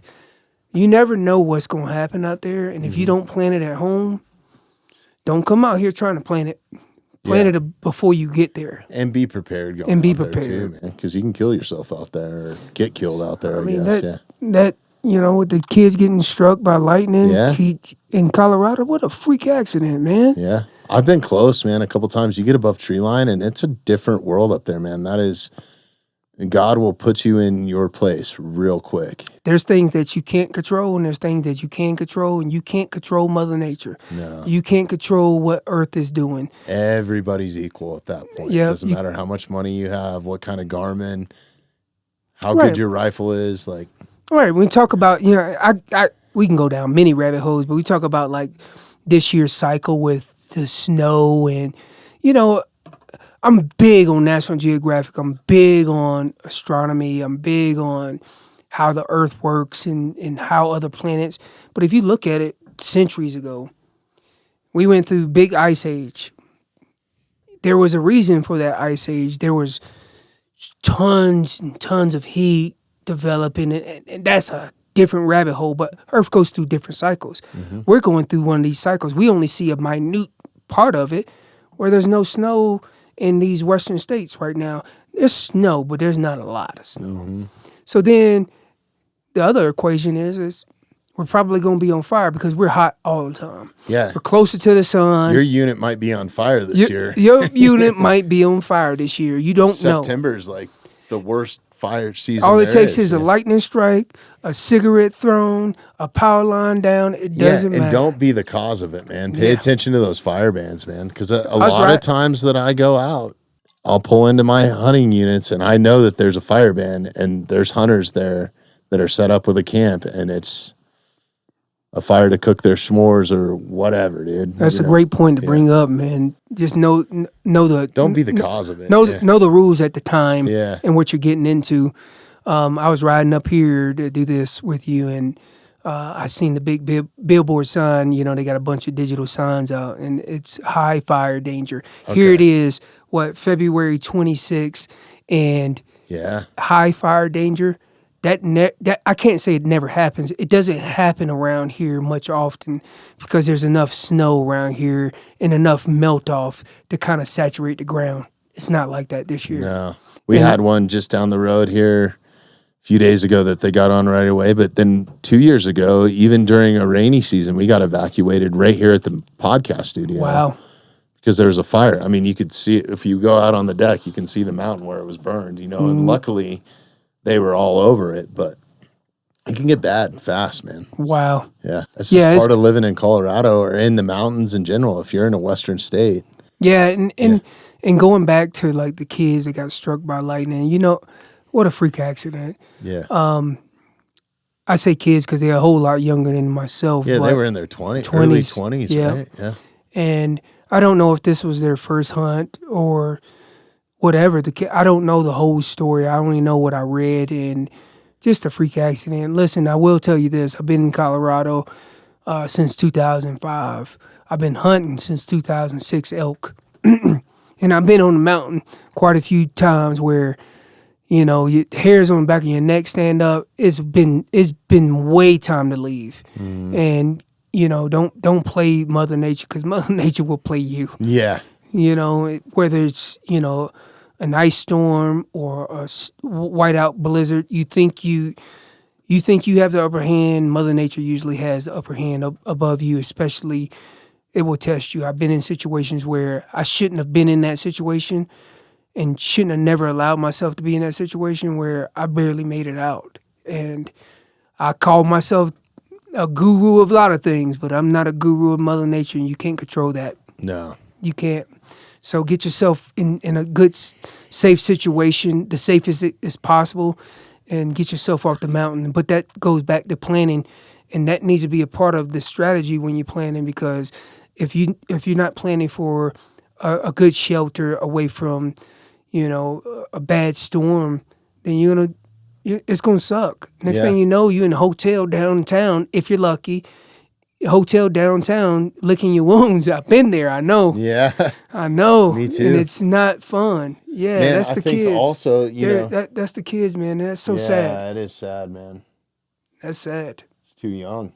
Way too young. And we know what it takes to go out there and be out in that country and how rewarding it is. And go back to the photo real quick. Were they brothers or were they just friends? I think they were just friends, right? Friends. Just friends. So one was from Salt Lake City and one was from Asheville, North Carolina. And it happened on September 12th. That was 2025, right? Yeah. And when that story got to circulating, I was like, a deep pocket in me knew that, dang, you had so many questions. What happened? What were they not prepared? You don't know. I mean, looking at them though, they look pretty prepared, man. Like, he's got some sort of communication device strapped to his backpack right they there. Had a Garmin who knows inReach. when that? But that's also a false sense of safety, man. I always say, be your own first responder, even if you're going to the grocery store up here, man. Like, you never know, dude. You never know, man. I carry a tourniquet everywhere I go now with me. I carry packing gauze. Being a field medic, right, in the Army, like. Yeah, I have a first aid kit that stays in my vehicle. I have a first aid kit that stays in my backpack. I have one that is in my enclosed trailer that I turn into a hunting trailer. You never know what's going to happen. And then also when I'm in the woods, I still see people. A lot of people don't even pack a pistol of some sort because I've been out there enough to know that a mountain lion versus a 145-pound man. Mountain lion's winning, and the only thing I could do is probably defend myself as best as possible. And I've had bears come up real close, and more so. Not only that, I ran into a freaking cartel. Oh, you never know. Last 2 seasons ago, it was right after you were in. I think it was that next season because I didn't go last, so it would have been 2024, and it was the scariest moment I've ever had in the woods. Yep. Like with some sort of, I don't know that it was an AK-47. It was an AK platform rifle. It wasn't pointed at me, but it was postured towards me. Yeah. And like it. Yeah, you just don't know what you're going to run into in the woods. And my point being, since we went down this rabbit hole, is just be prepared. If you don't carry a pistol out west, I probably would suggest carrying a pistol. Yeah. I think medical stuff too, like that medical first aid kit, because, or at least something, and have the knowledge on actually how to use it. Because you're running around the woods with sharp objects. Yep. You're falling down mountain. Like I've fallen down a mountain with my bow, and I got a knife strapped to my chest rig. Luckily, it's got a good like Kydex sheath, and it doesn't come out of it. But like you never know. Like shit can happen, man. Like my dumbass, one time I was up practicing, I was shooting fixed blade broadheads at the time, and it got stuck in the target, and I was just giving it hell to get it out of the freaking target. And I had my hand too close. I was braced on the target, and I just filleted that wide open, and I was like, well, this sucks because now at least I can still draw my bow, but I'm going to draw it with pain. Yeah. And I was fortunate I had a successful hunt, but I've been there. Yeah. I've been there. Well, I'm not leaving now, but it could have been a lot worse. I could have right through the wrist or anything. And then, you get in the heat of the moment and you're trying to beat the heat and field dressing or something like that. You get something down, like 100%. You got a sharp knife, like you're probably more likely to cut yourself then than any other time. Yeah, 100%. Even in your kitchen or anywhere. Right? Yeah, no, that's the biggest part of, hunting out west. If you got the money, you got the time, go do it. Go do it. Yeah. Just make sure you plan it. Yeah, man. Just make sure you plan it. A lot of people don't plan, or they do 50% of it. Remember when I was talking about the EKG? Yeah. You only did 50% of it. So now your heart rhythm's a little off. Because you're going to start thinking about, man, I should have done this. I should have done that. No, it ain't the time to be, I should have done. Yeah. I'm going to do this prior to these hunts. Absolutely. And I'm guilty. Everybody else is guilty too. Yeah. I am. I'm always sometimes you lacking in one, whether it's calling or whatever, right? Like starts at home though, man. Do it at home first. It does. Make sure the significant other is taken care of. Yeah. That's a great point. And then do the other stuff, because I've been there where I neglected on the other end, and then you get out here and you're like, man, the motor went out. I knew that motor was going to go out. I just didn't know when it was going out. And I don't know why I didn't change it beforehand. Yep. You know what I'm saying?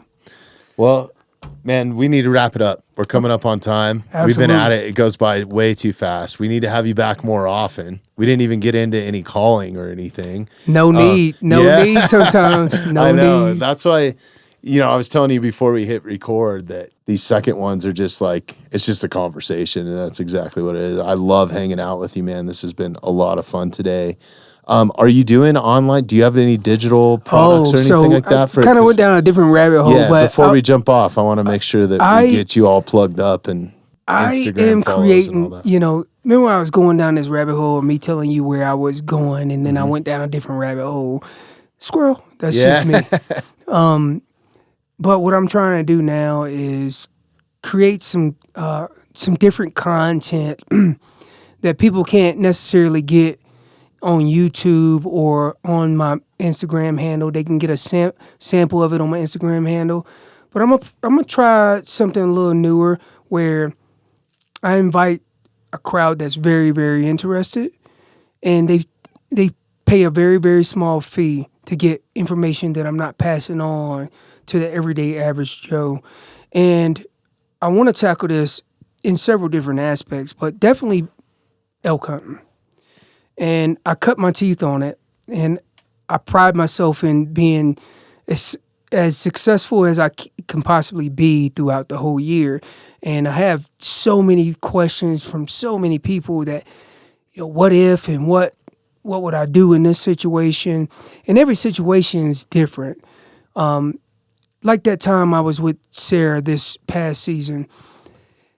I don't know what it is, but for me, the ability to adapt really quick is something that comes first nature for me.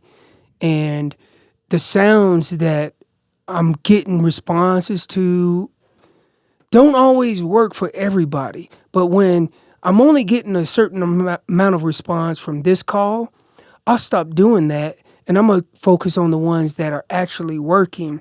And in that situation with Sarah, I knew I could scream at these bulls, I can do whatever, but the only thing that worked at that particular time was calf sounds. So I stuck to the calf sounds, and next thing you know, we're surrounded by elk. And I want to give this to a certain audience that wants to be successful every year and come in and be like fired up. And these are my tips. It's fun. It's not just about the success. Like, calling is like probably my favorite thing about archery elk hunting. Right. Man. And then I also want to share certain insights of, certain areas that if, you ask me for it, it could possibly be on one of these videos. I can give you intel on that particular, unit and what I think of that unit if I've hunted that unit before. But I'm not going to go out and on a whim and go to YouTube and be like, I'm in, I'll just throw out a unit Dude, 2 of Colorado. There's a bunch of private ways. I'm sure you know this already, but if you need any advice on that, there's a bunch of private ways and platforms now where you can share private footage, material, knowledge, webinars, do live streams, like all that sort of stuff, man. And I'll be your first customer, man. I want to learn some more calling stuff.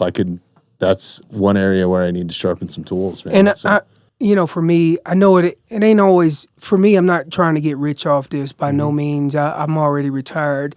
But I do think, my information is valuable at some point. Whatever that value is up to me. But I have a lot of valuable information that can be passed on to other people and be shared personally with that person that might have drew a tag in that particular unit that I could share some information with. Again, I probably won't go out and be like, hey, here's a pin drop. That's a little personal, but it's almost. Well, I think just on the calling side, I got to thank you as a friend. I've learned so much from you on the calling side. You have your own reads. I own your reads. I use your reads now. You know what I mean? Like that. Yeah. It's so awesome, man. Like, I'm so fortunate that we were able to forge our friendship in here because I've learned a ton from you. Yeah, I learned something today. You know what I mean? So I think just throwing yourself out there and sharing that knowledge is. Well, I think the struggle. It goes back to the struggle, and I went through years of trying to learn this by myself, and I realized how hard this is. And then I realized there's value to the information that you've piled up for years.